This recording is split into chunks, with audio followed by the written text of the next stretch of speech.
Everyone, good afternoon. कैसे हैं आप सभी। तो गाइज ऐसा है, कल का जो ब्लॉग आप लोगों तक पहुंचा है उसके बाद ही मैंने दूसरा ब्लॉग स्टार्ट कर दिया था आज के लिए। तो हमने सोचा कि अभी मैं कुछ ना कुछ कर ही रही हूं, तो चलिए साथ में आप लोगों से भी बात हो जाती है। तो बस हमने यहीं से ब्लॉग स्टार्ट कर दिया है। तो आज जो मैं सुबह मैंने मशीन चलाया था तो बस उसके सारे कपड़े वगैरह धुल गए थे, तो वही मैं अपनी अपनी जगह सारे कपड़ों को जमा रही थी। क्योंकि जब कपड़े अपनी अपनी जगह पे रहते हैं ना, तो फिर कोई दिक्कत या कोई प्रॉब्लम नहीं आता है। मतलब ये रहता है ना कि याद रहता है कि क्या सामान कहाँ रखा है, तो बस निकालो और तुरंत उसको यूज कर लो। तो कपड़े वे अपनी अपनी जगह रहते हैं तो बहुत हल्का सा महसूस होता है। और वैसे तो मेरी बहुत बुरी आदत ही कह लीजिए इसे। जब तक चीज़ों को सारी चीज़ों को मैं समेट के अपनी जगह नहीं रख देती हूँ, तब तक मुझे जैसे लगता है कि हाँ ये भी करना है वो भी करना है। एक टेंशन एक प्रेशर बना रहता है और बार बार घूम घूम के नज़र उसी पर जाता है। तो इधर एक दो सूट मैंने आज निकाला था फुल स्लीव्स का। जो जैसे कि आप सुबह जैसे मॉर्निंग में या इवनिंग टाइम में जब धूप चला जाता है तो उस टाइम में थोड़ा ठंड लगता है, और वैसे ये थोड़े मोटे कपड़े हैं तो ये फुल स्लीव्स हैं, तो ये सारे मतलब इस टाइम पे अब पहनने लायक हो गया है। तो जब भी जब कपड़े वगैरह जब मतलब सुखवा के आ जाता है ऊपर से, तो थोड़ा उसमें भी थोड़ा होता है ना, वॉशिंग मशीन में जब भी कपड़े चलाओ तो उसमें रोएं वगैरह लग जाते हैं। तो उसकी वजह से भी थोड़ा सा धूल गर्दा हो जाता है, और पता नहीं क्यों इस टाइम पे गर्दे गंदगी और धूल बहुत अधिक आ रहा है हवा चलने की वजह से। और स्किन भी खूब बुरी तरीके से ड्राई हो रखा है। तो अभी मैं यहाँ लगा रही हूँ झाड़ू, क्योंकि ऊपर ऊपर ही झाड़ू लगाऊंगी, क्योंकि अच्छे डीप क्लीनिंग तो मैंने मॉर्निंग में ही की थी। इस वजह से मैं अंदर तक क्लीनिंग मतलब कोने कोने में नहीं करूँगी। तो इसीलिए मैंने आज का ब्लॉग यहाँ से स्टार्ट कर दिया है। और जो लोग न्यू हों उनसे रिक्वेस्ट है कि प्लीज़ आप लोग चैनल को सब्सक्राइब कर लीजिएगा और बेल आइकन को ज़रूर प्रेस कीजिएगा, जिससे हमसे बात होती रहे। और गाइज आप लोगों से एक बात कहनी थी कि आप लोग लाइक नहीं करते हैं तो प्लीज़ लाइक किया कीजिए। लेकिन फिर भी मैं ये कहूँगी, अगर वीडियो पसंद आता है तो लाइक शेयर और कमेंट्स कीजिएगा। अपने फ्रेंड्स अपनी फैमिली में ज़रूर शेयर कीजिएगा, जिससे उन लोगों से भी मुलाकात होती जाए। क्योंकि होता है ना कि जब परिवार क्या कहते हैं कि एक मुट्ठी के बराबर होता है। जैसे एक हाथ में 5 उंगलियों का होना जरूरी है। अगर एक भी उंगली कट जाती है या नहीं होती है, या हम लोग नहीं इस्तेमाल करते हैं उस उंगली को, तो वो मुट्ठी बन नहीं पाता है। तो मैं भी बिल्कुल वैसी ही हूँ आप लोगों के बगैर। मुझ में भी तभी हिम्मत आती है जब आप लोगों का लाइक शेयर और कमेंट्स मिलता है मुझे। तो इसी उम्मीद के साथ आज का ब्लॉग मैंने स्टार्ट कर दिया है। और अभी यहाँ हम गमले में डालने जा रहे हैं पानी, क्योंकि शाम होने को आया है, 4 बज रहे हैं। और आज सुबह नाश्ता करने में भी सभी को लेट हुआ था, तो लंच भी अब सभी लोग करेंगे। तो गाइज लंच करवाने के बाद फिर मैं थोड़ी देर बाद आप लोगों से मिलती हूँ।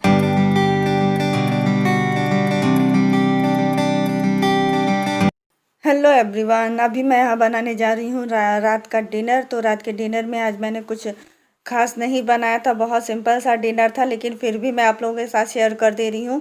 तो यहाँ 4-5 उबले हुए आलू थे, मीडियम मतलब 20 साइज के। तो उन्हीं आलू को मैं हींग जीरा और हरी मिर्ची के साथ तड़का लगा के मैं यहाँ जीरा आलू मतलब टमाटर के साथ जीरा आलू बनाने जा रही हूँ। और साथ में हम बनाएंगे यहाँ पे पूड़ी, क्योंकि आज रोटी पराठा या और कुछ खाने को मन नहीं था। सबका डिमांड था पूड़ी और सूखी सब्जी खाने का। तो बस वही मैं बना रही हूँ। और फ्रेंड, यहाँ पे हमारे गोरखपुर शहर में तो सब्जियाँ बहुत अधिक महंगी हो गई हैं, इतनी अधिक महंगी हैं कि सब्जियाँ लेने में भी सोचना पड़ रहा है। तो सब्जियाँ भी नहीं थी आज, अब लाना भी था सब्जियाँ, तो वो कल आएगा। क्योंकि मेरे हस्बैंड से मैंने कहा तो उन्होंने कहा कि नहीं अभी मैं नहीं जाऊँगा, अब मैं कल ही जाऊँगा। तो सब्जियाँ जो थी वही मैं आज डिनर में यहाँ बना रही हूँ।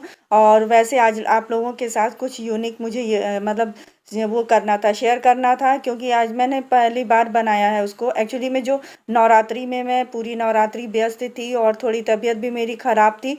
हमने वीडियो तो नहीं बनाया, ब्लॉग नहीं कोई डाला, लेकिन उस दौरान भी हम कुछ न कुछ काम करते ही रहे, क्योंकि मन नहीं लगता है एक जगह बैठे बैठे। या तबीयत भी खराब रहे तो कितनी देर कोई बैठ के आराम कर पाएगा। और इधर सब्जी हो चुका है, अब मैं यहाँ धनिया डाल दूंगी और आटा भी हमने लगा के रख दिया है। तो बस गरम गरम डिनर बन के तैयार है, आप लोग भी आके डिनर कर लीजिए। वैसे सच बताओ ना, तो जब ये पूड़ी और सब्जी हमने बनाया तो मुझे याद आ रहा था कि जैसे हम लोग सफ़र वगैरह में जाते हैं ऐसे पूड़ी और सूखी सब्जी वगैरह बनाते हैं, तो कुछ उसी तरीके का मुझे याद आ रहा था। तो आप लोग भी बताइएगा, आप लोग भी कभी जर्नी वगैरह पे कहीं जाते हैं तो क्या ऐसी सूखी सब्जी और पूड़ी वगैरह ही खाने में ले जाते हैं कि और कुछ होता है। तो आज आप लोगों के साथ जो मुझे शेयर करना था वो मैं फर्स्ट टाइम बनाई थी। एक्चुअली में पहले मम्मी हमारी इस तरीके से बनाती थी, पर वो कहते हैं ना कि शादी के पहले किसको ज़रूरत रहता है और ना किसी का मन रहता है करने को। तो अब जब शादी हो जाती है, तो शादी होने के बाद जब घर गृहस्थी और अपनी जिम्मेदारियां अपने सिर पे पड़ती हैं, तो धीरे धीरे करके सब होने लगता है। और इधर दोनों खूब शैतानी कर रहे थे, दोनों खूब परेशान कर रहे थे। तो अभी आप ये भी देख लीजिएगा कि दोनों मिलके क्या कर रहे हैं, खूब हमको परेशान कर रहे हैं। चिल्लाना पड़ रहा है मुझे। अगर मैं अब यहाँ पे वो साउंड हटाती नहीं तो आपको भी चिल्लाना मेरा सुनाई देता कि मैं कैसे चिल्ला रही हूँ। तो इधर खाना भी बन के बिल्कुल रेडी हो गया है, गर्मा गर्म पूड़ी और सब्जी। आप लोग भी आइए, रात का डिनर साथ में कर लीजिएगा। और ये मैं उसी टाइम मैंने ब्लॉग स्टार्ट कर दिया था, मैंने आप लोगों को बताया था। तो इस पे आप लोग को प्लीज़ कोई ऐतराज़ मत कीजिएगा, क्योंकि मैं हो रहा था ना कि मैं अपना डेली रूटीन ही शेयर करती हूँ, तो बस वही मैं आप लोगों के साथ शेयर कर रही थी। तो आज जो नवरात्रि में जो हमने किया है वही मैं आप लोगों के साथ शेयर करना चाह रही थी।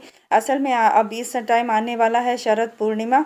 तो शरद पूर्णिमा की तैयारी भी मैंने की थी। एक्चुअली में अभी आप लोगों को मैंने बताया था और दिखाया भी था कि जन्माष्टमी को ही हम लड्डू गोपाल ले आए थे, और उसके पिछले साल हम युगल जोड़ी को भी लाए थे, मतलब राधा कृष्ण को ले आए थे अपने घर में। तो पिछली बार हम कुछ कर नहीं पाए थे, लेकिन इस बार हमने मन बना के रख लिया था कि मुझे करना ही करना है। क्योंकि यहाँ पे हम मार्केट में जब पिछली बार गए थे सो वाइट कलर का ड्रेस ढूंढने के लिए, तो सफ़ेद रंग का वस्त्र हमें पोशाक मिला ही नहीं राधा कृष्ण का।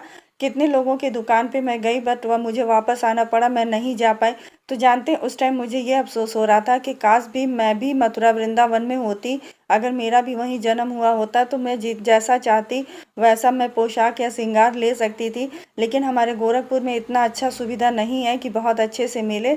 और जो एक दो दुकानें हैं वहाँ जो मिलती हैं, तो वहाँ तीन का मतलब होता है ना, 3 का खर्चा और 13 का बिल बन के आता है, तो वो वाला किस्सा है। और मन मुताबिक मिल जाए तो बढ़िया है। तो इस बार हम सोचे थे था हम कि हम खुद से बना लेंगे। तो बस सफ़ेद रंग का पोशाक जो श्वेत कलर का है, वही हम श्वेत रंग का पोशाक बनाएंगे सभी लोगों के लिए। आप और मैं ये चाह रही थी ना कि वो शरद पूर्णिमा वाले दिन मैं क्या कहती हूँ कि सभी भगवान जी को एक साथ सफ़ेद रंग का वाइट कलर का ही ड्रेस मैं पहनाऊंगी। तो बस मेरी कोशिश है, प्रयास है, देखिए हो पाता है कि नहीं हो पाता है। तो ये दूसरे दिन अगले दिन का ये ब्लॉग है मेरा। तो अभी मैं यहाँ सुबह का नाश्ता वगैरह झाड़ू पोछा मेरा सारा हो चुका है। तो अभी मैंने सोचा कि मैं थोड़ा देर लेटने जाऊँ, बट मेरा मन नहीं लगा, क्योंकि मुझे अचानक याद आया कि अभी मुझे पोशाक कंप्लीट करनी है।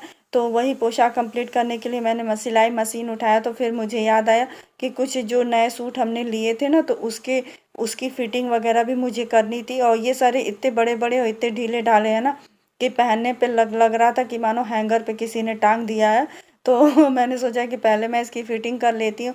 तो बस वही मेज़रमेंट मैं ले रही थी। वैसे मुझे सिलाई बहुत अच्छे से नहीं आती है, मैंने पहले भी आप सबको बताया था। तो प्लीज़ आप लोग ये मत सोचिएगा कि मैं कुछ गलत कर रही हूँ या मुझे ऐसा नहीं करना चाहिए या मैं ठीक कर रही हूँ, मुझे ये कुछ नहीं पता। बस मुझे जितना नॉलेज है मैं उसी के अकॉर्डिंग यहाँ फिटिंग का नाप लगा रही हूँ। जो सूट मैं पहले ब्लू वाला पहनती थी ना, ब्लू वाला सूट हमने आप लोगों के मतलब पहले भी पहना है, आप लोगों ने देखा ही होगा। तो उसी के अंदाज से यहाँ मतलब फिटिंग ले रहे हैं। तो बस उसी फिटिंग पे हम चौक से निशान लगा के बस सिंपल सा सिलाई यहाँ पे चला देंगे। तो ये देखिए निशान हमने लगा लिया। और ये वाला ड्रेस कॉटन का है, तो कब और इतना अधिक ढीला है कि पहनने का मन नहीं कर रहा था। और ये मुझे 2-2.5 महीने के ऊपर हो गया, मैं ला के इनको यहीं रखी हूँ। वैसे इसके जैसा मिलता जुलता एक येलो कलर का भी सूट मैं पहनती हूँ, जो आप लोगों ने मेरे कई वीडियो में देखा भी होगा। तो उसी की तरह जैसा है ये वाला सूट। तो बस उसकी सिलाई मैं आज चला दूंगी। वैसे लेट बहुत अधिक हो रहा था, वरना जो भी जितने भी नए कपड़े रहते हैं जिनका बकिया मुझे कमज़ोर दिखता है, तो उस पर मैं सिलाई चला दे रही हूँ। और अभी आप ये देख रहे होंगे कि यहाँ कुछ ज़्यादा सामान फैल गया है। असल में हम भगवान जी का यहाँ पोशाक बना रहे थे, और अभी हम यहाँ बना रहे हैं लड्डू गोपाल जी के लिए ऊपर के लिए चोली बना रहे हैं। क्योंकि नीचे का जो घेरा होता है, नीचे का घेरा हम बना चुके थे, वो पहले ही हमने बना लिया था। अभी केवल मुझे चोली ही बनाना था, वो भी मेरा 4-5 दिन से पेंडिंग पड़ा था। आजकल मेरा लगा हुआ था और टाइम मुझे मिल ही नहीं रहा है। और अभी तक मैंने करवा चौथ की कोई तैयारी नहीं की है। और देखते हैं अभी मतलब घर में सामान क्या है क्या नहीं। वैसे मम्मी ने मुझे जो भी सामान था वो सारा सामान मुझे मुझे भेज दिया है, लेकिन मुझे लगता है कि पूरी तैयारी मेरी हो नहीं पाएगी क्योंकि टाइम भी बहुत कम है। अकेले मार्केट करना, घर करना, ये शायद पॉसिबल नहीं हो पाएगा। तो इधर आप ये देखिएगा, चोली भी हमने खूब अच्छे से सिल दिया है और ये इतना सुंदर, इतना खूबसूरत लग रहा था। मेरा तो मन कर रहा था मैं इसे अभी ही पहना दूँ, बट मैं इसे अभी नहीं पहनाऊँगी क्योंकि जब अभी पहना दूँगी तो वो पुराना हो जाएगा। वैसे ये सारे पोशाक मैं पहले धुलूँगी, धुलने के बाद ही हम पहनाएंगे कन्हैया जी को या भगवान जी को। हमने माता रानी के लिए, लक्ष्मी माता के लिए, राधा रानी के लिए, सबके लिए मतलब मतलब वाइट में ही ड्रेस बनाया है। और अभी हम बनाएंगे वाइट कलर में धोती कन्हैया जी के लिए यानी बाके बिहारी के लिए, और गणेश भगवान के लिए 2 धोती मुझे बनानी है। तो गाइज, अगर आप लोगों को आज का वीडियो पसंद आता है तो लाइक, शेयर और सब्सक्राइब जरूर कीजिएगा, बेल आइकन को जरूर प्रेस कीजिएगा। तो इस तरीके से आज का मेरा ब्लॉग ये कंप्लीट होता है। फिर अगली मुलाकात आप लोगों से अगले ब्लॉग में होगी। तो ये आप देखिएगा, इस तरीके से चोली मेरी बना के तैयार हो गई है।